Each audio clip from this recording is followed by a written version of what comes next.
In a world of country music, few voices ever cut as deep or soared as high as that of Jeannie Seely, a fierce, soulful icon whose very presence lit up the Grand Ole Opry stage for over 5 decades. Affectionately known as Miss Country Soul, she wasn't just a singer, she was a pioneer, a poet in boots, and the beating heart of Nashville. With a voice that cracked open the human spirit and a smile that melted even the coldest audiences, Jeannie didn't just perform, she connected.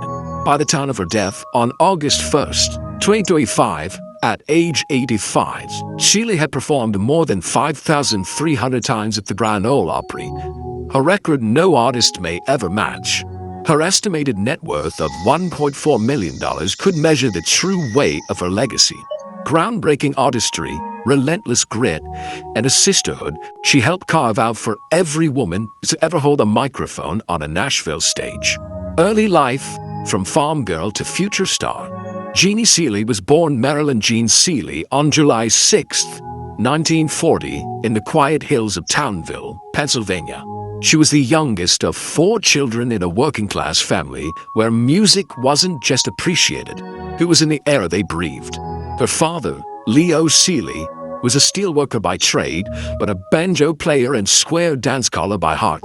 Her mother, Irene, was a homemaker who kept the rhythm of the household and nurtured Jeannie's budding talent. Growing up on a modest farm, Jeannie learned about hard work, community, and resilience, values that would later define her career.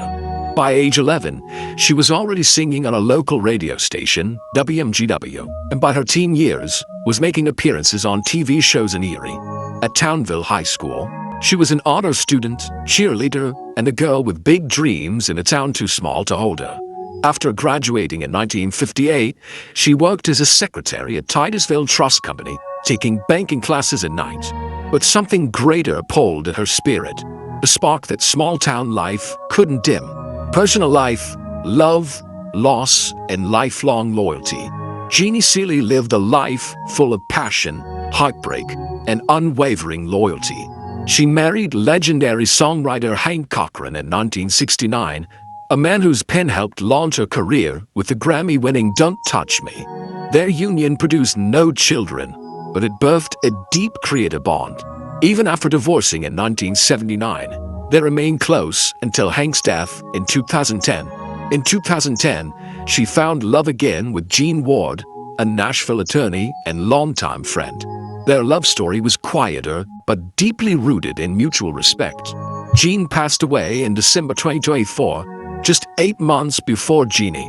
While she had no biological children, Jeannie was a beloved stepmother and grandmother figure to many, especially Hank's children and the kids of duet partner Jack Green.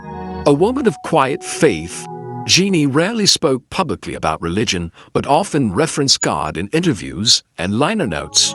She was deeply spiritual, grounded by a belief in purpose and destiny. Outside of music, she was an author, radio host, and philanthropist. She supported music for seniors, ACM, lifting lives, and causes advocating for songwriters' rights and elder care. Professional career, Miss Country Soul's trailblazing legacy. Jeannie's big break came after moving to Los Angeles in the early 1960s, where she worked at Liberty Records while submitting her songs to country artists. One of her compositions, Anyone Who Knows What Love Is, co-written with Randy Newman, would later be covered countless times, most famously in Black Mirror and various films. But it was in Nashville, with just $50 in a Ford Falcon, that her fate truly took shape. In 1966, she released Don't Touch Me, written by Cochran. The song was a smash, hitting number 2 on the Billboard Country chart, crossing over to the Hot 100 and earning her a Grammy for Best Female Country Vocal Performance in 1967. She became a member of the Grand Ole Opry that same year, later becoming the first woman to regularly host segments of the show. Her fearless fashion sense made waves. She wore mini-skirts and go-go boots at a time when women were expected to perform in gowns. She challenged the establishment with confidence, charisma, and a voice that demanded attention. Hit songs, Don't Touch Me, It's Only Love, A Wonder Man, Can't Sleep in Your Arms, Lucky Ladies, and I'll Love You More. Notable duets. Their long-running partnership with Jack Green produced fan-favorite hits like Wish I Didn't Have to Miss You, Much Oblige, and When the World Is Gone Wrong with Our Love. Together, they were nominated multiple times for CMA Vocal Duo of the Year. Later projects. Even into her 80s, Seely remained active. Released an American classic in 2020 with Willie Nelson, Laurie Morgan, and Ray Stevens. Hosted Sundays with Seely on SiriusXM. Released the song Suffer Time in 2024 alongside a behind-the-scenes doc. She was more than a survivor. She was a thriving elder in a genre that often forgets its pioneers. House tour and car collection. Jeannie Seely was never flashy, but her homes reflected warmth, character, and her signature sass. She lived in a riverside cottage near Nashville, filled with memorabilia from her 60-year career. Vintage microphones, rhinestone jackets, black and white photos, and handwritten lyrics.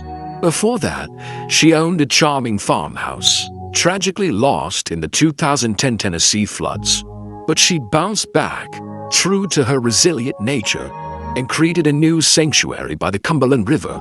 As for cars, she didn't care for luxury. Her very first Nashville vehicle, a 1960s Ford Falcon, became a piece of country folklore. Later, she favored practical sedans and wagons, often customized with bumper stickers or vintage trinkets that spoke to her quirky spirit. Jeannie never went to a traditional four-year college, but she often said, "Life gave me a PhD in country music." After high school, she pursued evening classes at the American Institute of Banking while working full-time. Her education came from stages, studios, and smoky honky-tonks.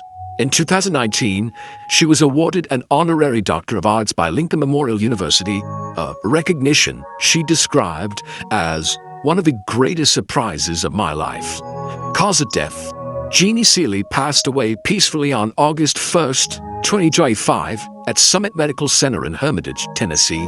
The cause of death was complications from an intestinal infection, following a long battle that included 2 emergency abdominal surgeries, multiple back operations, pneumonia, and a prolonged ICU stay. Despite her declining health, she remained active and upbeat until the very end, giving her final performance at the Opry in February 2025. Her last months were filled with music, family, and peace. She died surrounded by loved ones. Legacy, more than music. Jeannie Seely wasn't just a Grammy winner. She wasn't just the first woman to host a Grand Ole Opry. She was a movement, a symbol of fearless femininity, unbreakable resilience, and soulful authenticity. Her songs told stories, but her life was a story worth telling. From small-town girl to a national treasure. Honors: Grammy Award, 1967. Joe Talbot Award, 2023. Grand Ole Opry inductee, 1967. Music City Walk of Fame and North American Country Music Hall of Fame. In one of her last interviews, Seely said, "I never chase fame. I chase the feeling, the moment when a lyric hits someone's heart. That's what I live for." And that's exactly what she did for over 6 decades. She didn't just sing country music. She was country music.